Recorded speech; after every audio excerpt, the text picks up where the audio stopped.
Mga kabukid, ito po yung munting palayan ni Sir Diat, ano? Sir Dian, ano po yung experience nyo sa ating Miracle Foliar dito sa inyong palay nito? Ito, medyo yung daon no, mas malapad daw. Mas malapad siya kumpara doon sa dati nyong hindi ginagamitan, ano? Oo. Tsaka kasi dapat ko sana mas manipis yung dahon kasi direct seed nga, dikit-dikit. Oo. Ito malapad to Mas malapad, yun ang napansin nyo. So first time yung ginamitan to? Oo. First time. So hihintayin na lang natin siyang maglabas ng uhay. At sa last application natin, ano? So mga kabukid, si Sir Dian po ang nagdala ng Miracle Foliar dito sa kanilang barangay, ano nga po ito? Piyansa. Barangay Piyansa, Sitio Puyao. So sakop po ng San Nicolas, bayan ng San Nicolas, Pangasinan. Nakarating po ang inyong lingkod dito.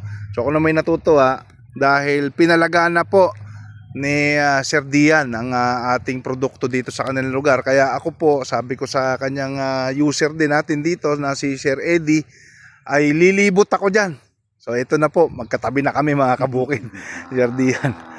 So yun, maganda ang nakikita niyang resulta dito sa kanyang palay na ang variety po nito ay Triple 2. So titignan po natin, makikibalita po tayo sa magiging harvest nitong kanyang bukirin na ito. Nakakailang kaban po kay rito, Sir Dian? Dati nung nag-dairy ako, last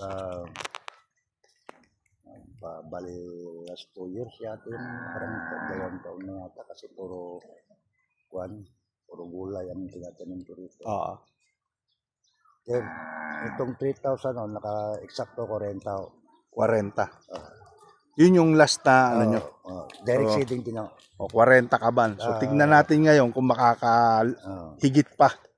Yung variety naman na yun yung 216. 216. Insect 216. So sa gamit nyo pong mga insecticide, nakatipid ba tayo?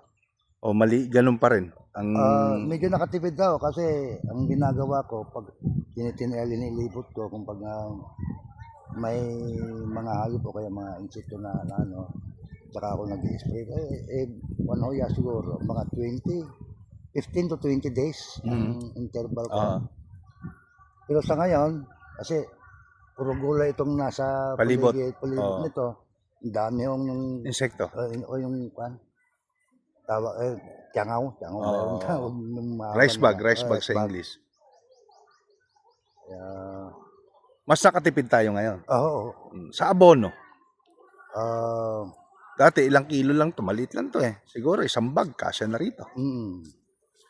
Bali nung una kasi parang naano rin ako kasi nung una kong application dito yung 2400 parang hindi gumalaw nag-additional ka.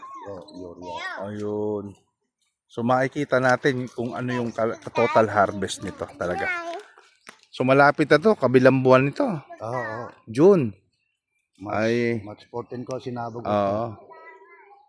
So napapansin ko may paingilan-ngilan na. Siguro yun yung unang ano. Itong mayingin na rin yung mga technician kasi sabi ko naman nila itong pabago-bago ang panahon. Ganun talaga. Ayun, maraming salamat Sir Dian sa tiwala nyo, ano? Miracle Foliar natin. Maraming salamat din sa inyo at saka sa produkto ninyo. Talagang dito last na nag-deliver yung nag-ship yung nag-order siya ng pamangkin ko. Yung mga taga-Riyadh sa bandang itaas. Opo. Yun naman nagkikabayayan na kanya. Ay, salamat sa halos sa nagugulay na kay lahat din. Halos ginagamitan na ng foliar. Isang barangay na po sila rito, mga kabukid, gumagamit ng Miracle Foliar. Ay, maraming salamat po ulit.